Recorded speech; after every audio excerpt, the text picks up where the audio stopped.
నడిగరికి vanakkam match లో బాగా వణికించినట్టున్నావు. Okay okay, మీ time నడిచింది, నెక్స్ట్ మా టైం నడుస్తుంది అంతే. హలో, నడవడం పక్కన పెట్టు, కొంటకుండా ఉంటే చాలు.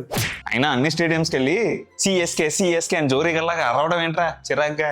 దాన్నే ఫ్యాన్ బేస్ అంటారమ్మా. మీరు ఆ మాట విని చాలా రోజులైందేమో పాపం. ఎల్ క్లాసికో అంటే ఆ మాత్రం ప్రెషర్ ఉంటుంది, మా వాళ్ళు కొంచెం డీల్ చేయలేకపోయారు అంతే. హెల్ క్లాసికోనా? ఎల్కేజీ పిల్లల కన్నా ఘోరంగా ఆడారుగా. ఆల్రెడీ బోల్తేగా మామా, గ్రౌండ్ మీదేనా, గెలుపు మాదే అని. మరీ అంత ఎగరకు. మే 2 మనకి ఇంకో మ్యాచ్ ఉంది. ఓ, ఒక్కసారి ఓడిపోతే సరిపోదా? 2 సార్లు ఓడిపోవాలి ఉందా? చేటా, నీ వల్ల చూడు ఇప్పుడు ఆ రాజస్థాన్లోనే ఉండొచ్చుగా. దాన్నే మాస్టర్ స్ట్రోక్ అంటారు. ఊరికే ఇచ్చేస్తామేంటి మా జట్టు బాయ్ని? సర్లే, ఇంకా నెక్స్ట్ మ్యాచెస్ అన్నీ గెలిచి మీకంటే పైకి వెళ్ళిపోతాం. పైకి కాదు, అస్సాంకి పోతారు. అయినా ఇంకా ఆశలు ఉన్నాయేంటి మీకు? ఆశ కాదు, సంకల్పం. అన్నిటికంటే సంకల్పం గొప్పది. ప్రిడిక్షన్ టేబుల్ అంతకంటే గొప్పది. కోటిలో దొరుకుతుందంట, కొనుక్కోపో. కొంట నెక్స్ట్ మ్యాచ్లో మీకు కూడా పనికి వస్తుంది, కలిసి క్యాలిక్యులేట్ చేసుకుందాం. రే, మేము 5th పొజిషన్లో ఉన్నాంరా. నెక్స్ట్ 4th, నెక్స్ట్ 3rd, ఆ నెక్స్ట్ ఇంకా డైరెక్ట్ ఫస్టే. ఛ, ఆశ కద్దు, గుండెకి సిగ్గుండాలి. ఆ సిగ్గే ఉంటే ఇంత ఘోరం జరిగాక ఇక్కడెందుకు కూర్చుంటావులే. అయినా టీం మొత్తానికి హైయెస్ట్ స్కోర్ 37 అంటగా. Very cheap. సంజు శాంసంగ్ కొట్టకపోతే మీ టీంలో హైయెస్ట్ స్కోర్ 22. అది ఇంకా చీపు. కొట్టకపోయి ఉంటే, అది పోయి ఉంటే, ఇది పోయి ఉంటే, ఈ సోది కవరింగ్ వద్దు. మా రోహిత్ శర్మనే ఆడుంటే మీకు తగ్గట్లు గుణపాఠం చెప్పేవాడు. మా ధోని కూడా మ్యాచ్లో లేడు, అయినా మేము గెలవలేదా? సరేరా, మే 2 మాక్సిమం ఇద్దరు ఉంటారు. మీ గ్రౌండ్లోకి వచ్చి మీ ధోని ముందు మిమ్మల్నే కొడతాం. జోక్ చాలా బాగుంది. వాంకడేలోనే ఏం పీకలేకపోయారు, ఇక చపాకులో చేపలు పట్టడం తప్ప ఏం చేయలేరు. చేపలే పడతామో ఛాంపియన్స్ అయి కూర్చుంటామో టైం డిసైడ్ చేస్తుందిలే రాజా. టైం మారచ్చేమో, కానీ మా టైమింగ్ మారదు. ఆ రోజు డేజావోకి సిద్ధంగా ఉండండి. ఎగిరెగిరి పడుతున్నావు. మీలాంటి వాళ్ళని ఎలా హ్యాండిల్ చేయాలో మాకు బాగా తెలుసు. తెలుసుంటే నేను మ్యాచ్లో చేయాల్సింది. మా అకీలో చిన్న హ్యాండిల్ చేయలేకపోయారు. ఇక మా తల వస్తే తల దించుకోవాల్సిందే. చూసుకుందాం. చూసుకుందాం. కనీసం నెక్స్ట్ మ్యాచ్ SRS అయినా గెలవండి. మా తేలా గెలవలేరు. గెలవలేమని నువ్వు అనుకుంటున్నావు అంతే. గ్రౌండ్లో రియాలిటీ వేరే ఉంటుంది. అది చూసినప్పుడు ఆకాశం నుంచి నేల మీదకి వచ్చేస్తావు, ఆ తర్వాత డైరెక్ట్ పాతాళానికి. మీరు ఆల్రెడీ పాతాళంలోనే ఉన్నారు. అలాంటప్పుడు ఈ డైలాగులు వద్దు, మీకు సూట్ అవ్వవు. టేబుల్లో మాకంటే పైన ఉన్నారనేగా మీ ఓవర్ యాక్షన్. కాదు, ఇదే కరెక్ట్ యాక్షన్. ఒక్క మ్యాచ్తో మిమ్మల్ని ప్రిడిక్షన్ టేబుల్ వాడేలా చేసాం. ఎంతకని ఏం కావాలి? చాలా కావాలి. గెలిచిన మత్తులో ఉన్నారు కదా, అవేమి ఇప్పుడు కనిపించవు. మెల్లిమెల్లిగా ఒక్క మ్యాచ్ ఓడిపోతారు చూడు, అప్పుడు కనిపిస్తాయి అన్ని బొక్కలు. అప్పుడు చూసుకుందాంలే. అసలే మాకు నెట్ బౌలింగ్ వేసి బాగా అలసిపోయినట్లు ఉన్నారు. బూస్ట్ దాకపోవచ్చు అమ్మా. చెన్నై సూపర్ కింగ్స్ కి.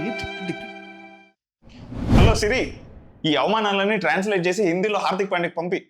నెక్స్ట్ మ్యాచ్లో ఉన్న మన ఫేట్ మారుద్దేమో. ముంబై ఏంటి భయ్యా మరి ఇలా తయారైంది?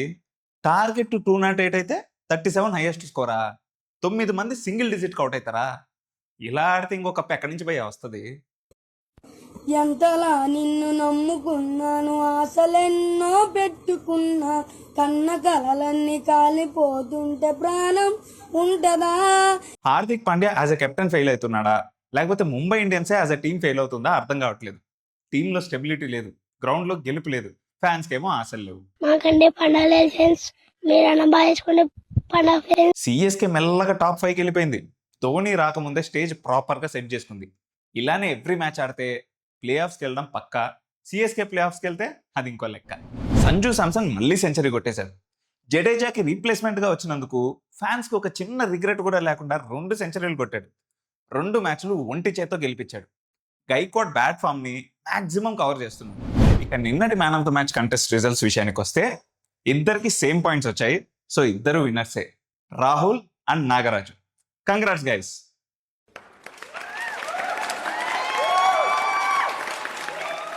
మీరు కూడా ఇలా విన్ అవ్వాలి అనుకుంటే కింద కామెంట్ సెక్షన్లోకి వెళ్ళి పిన్డ్ కామెంట్లో గూగుల్ ఫామ్ లింక్ ఉంటుంది, అది క్లిక్ చేసి ప్లేయర్స్ని సెండ్ చేయొచ్చు.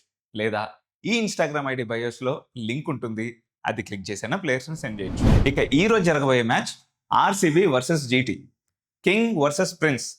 మన కింగ్ కోహ్లీ ఇంకొక 6 కొడితే IPLలో 300 సిక్సెస్ కంప్లీట్ చేసుకుంటాడు.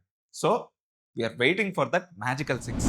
RCB అండ్ GT ఇద్దరు ఒక మ్యాచ్ ఓడిపోయి ఈ మ్యాచ్లోకి అడుగు పెడుతున్నారు. సో ఇద్దరు ఫుల్ కసి మీద ఉంటారు. బట్ మ్యాచ్ చిన్న స్వామిలో కాబట్టి RCBకి క్లియర్ అడ్వాంటేజ్ ఉంటుంది. ఒకసారి టకటక ఈ రోజు ప్లేయింగ్ 11 గురించి చూసేద్దాం. ఫస్ట్ RCB విషయానికి వస్తే number 1 Phil Salt, number 2 Virat Kohli, number 3 Devdutt Padikkal చాలా మంచి ఫామ్లో ఉన్నాడు, నెంబర్ 4 రజత్ పటిదర్. ఈ సీజన్ ఆర్సీబీ మిడిల్ ఆర్డర్ మంచి స్ట్రైక్ రేట్లో ఉండడానికి మెయిన్ కారణం రజత్ పటిదర్. కెప్టెన్సీ ఇన్నింగ్స్ ఆడుతున్నాడు. Number 5 Jitesh Sharma. Last match కొంచెం స్ట్రైక్ రేట్ చాలా బ్యాడ్గా ఉన్నింది, ఆయన వల్లే ఓడిపోయారని చాలామంది అనుకుంటున్నారు. సో ఈరోజు ఎలా ఆడతారో చూద్దాం. నెంబర్ 6 టిమ్ డేవిడ్, రాక్షసుడు. నెంబర్ 7 కృణాల్ పాండ్యా, ఇంకో రకమైన రాక్షసుడు. Number 8 Bhuvneshwar Kumar, very good ఫామ్లో ఉన్నాడు. నెంబర్ 9 జాష్ హేజల్వుడ్, అదే ఫామ్ని కంటిన్యూ చేస్తున్నాడు లాస్ట్ సీజన్ నుంచి. నెంబర్ 10 రసిక్ సలాందర్. నెంబర్ 11 సుయాష్ శర్మ. ఇది ప్లేయింగ్ 11.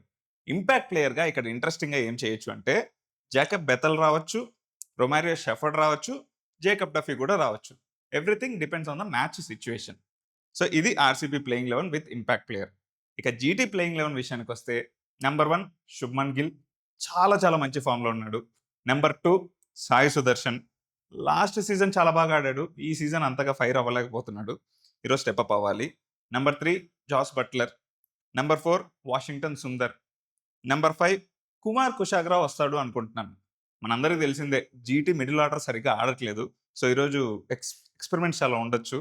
నేనైతే నెంబర్ 5లో కుమార్ కుషాగ్రా రావాలి అనుకుంటున్నాను. నెంబర్ 6 ఇప్పుడు రాహుల్ తెవాటియా ఆర్ షారుఖ్ ఖాన్, వీళ్ళిద్దరిలో ఒకరు రావచ్చు. నెంబర్ 7 ఫిలిప్స్ అయితే అసలు వెరీ బ్యాడ్ ఫామ్లో ఉన్నాడు, ఫీల్డింగ్లో తప్ప ఎక్కడా పనికి రావట్లేదు, సో ఆయన ప్లేస్లో జేసన్ హోల్డర్ రావచ్చు. Number 8 Rashid Khan. Number 9 Kagiso Rabada. Number 10 Mohammed Siraj. Number 11 Prasidh Krishna, wicket taker, చాలా బాగా వికెట్లు తీస్తున్నాడు ఈ సీజన్లో. నెంబర్ 12 అశోక్ శర్మ. ఇది మన జీటీ ప్లేయింగ్ 11. మ్యాచ్ చిన్నస్వామిలో కాబట్టి I am expecting a high scoring game.